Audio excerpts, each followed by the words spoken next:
السلام عليكم ورحمة الله وبركاته، ازيكم عاملين ايه؟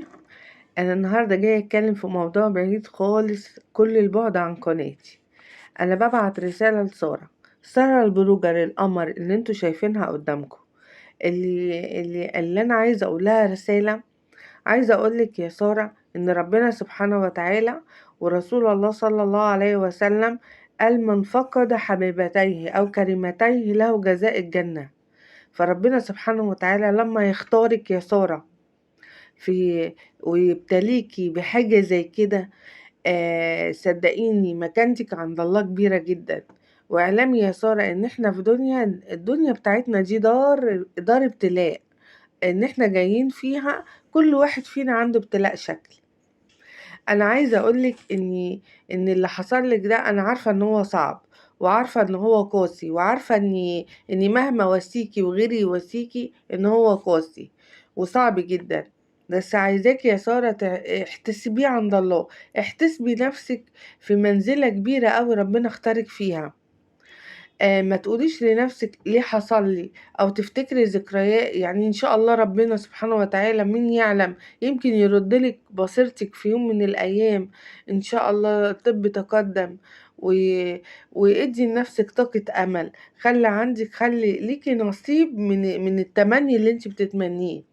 يعني اتمني كده ان شاء الله بكرة احسن، وبكرة الاختبار القوي ده يمكن ربنا سبحانه وتعالى لما يلاقيكي صبرتي عليه و هيجازيكي خير جامد قوي. انت ما تعرفيش بكرة في ايه.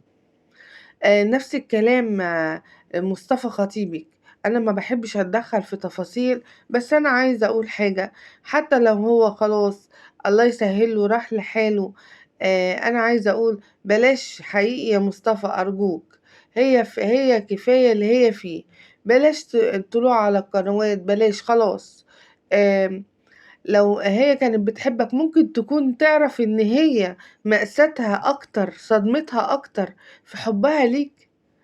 يعني ان انت المفروض في الوقت ده تقف تساندها، لان مفيش اكتر مصيبة الا مصيبة فقد البصر. يعني مصيبة كبيرة، انت المفروض تساندها، مش تقول خدت بابا ورحت لا لا لا لا، مش كده خالص.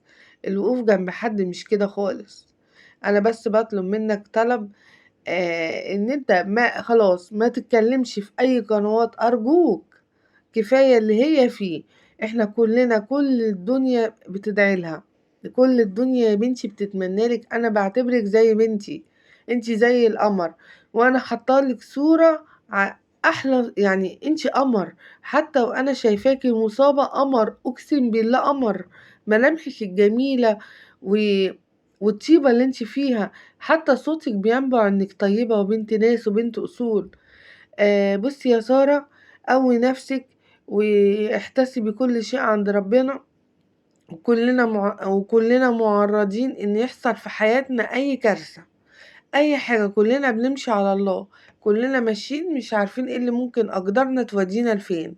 انت يا سارة احتسبي كل شيء عند ربنا، واعلمي ان ربنا اختارك في ابتلاء شديد جدا جدا ليعرف مدى ايمانك بيه.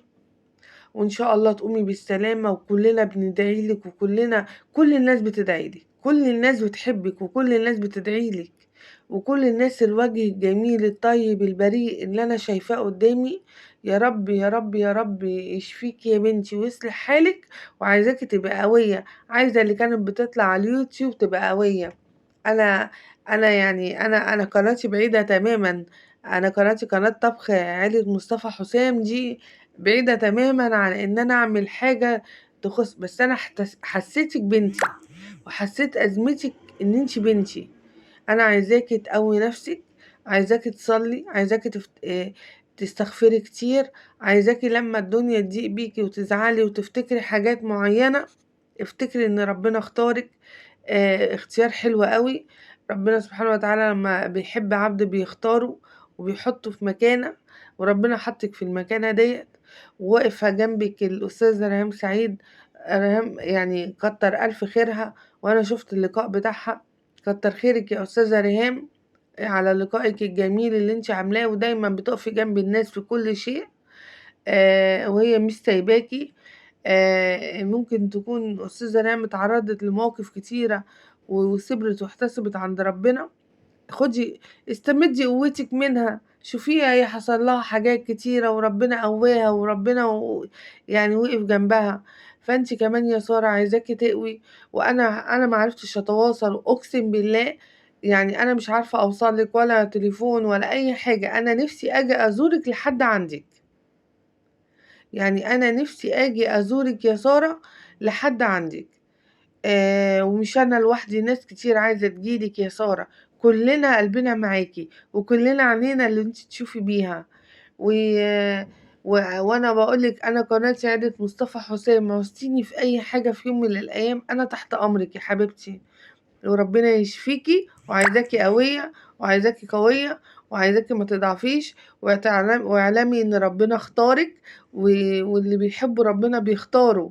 دي حاجة كبيرة أوي، أوي، أوي، مكانتِك هتبقى كبيرة أوي، أوي عند ربنا.